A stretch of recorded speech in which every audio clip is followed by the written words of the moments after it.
চকচক করলে যে শোনা হয় না, সেটা হয়তো সৌদি আরব না আসলে কখনো বুঝতাম না। কারণ আমরা সবসময় ভাবতাম যে সৌদি আরবের মানুষ যেহেতু নবীর দেশের মানুষ হয়তো অনেকটা দয়ালু, কিন্তু না, সেটা না। এদের মতো কাফের জালিম এই পৃথিবীতে কোনো জায়গায় নাই।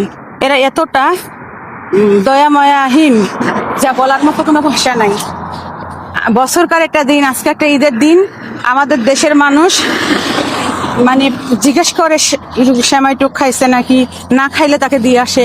কিন্তু এখানকার মানুষ, এরা মনে করে টাকা দিয়ে মানুষ বসায় রাখবো, এদের কাজ করাবে, অথচ বাইরের থেকে আবার মানুষ হাওলাত করে আনবে, তাদেরকেও কাজ করাতে হবে।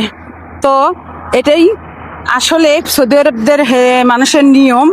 এরা মানুষ বলতে এদের ভিতরে কিছু নাই। তো দোয়া করবেন, পাশে থাকবেন। বিশেষ করে যে বাসা বাড়িতে যে বোনগুলা কাজ করে, তাদের কষ্টের কোনো সীমা নেই। ঠিক আছে, ভালো থাকেন। আসসালামু আলাইকুম।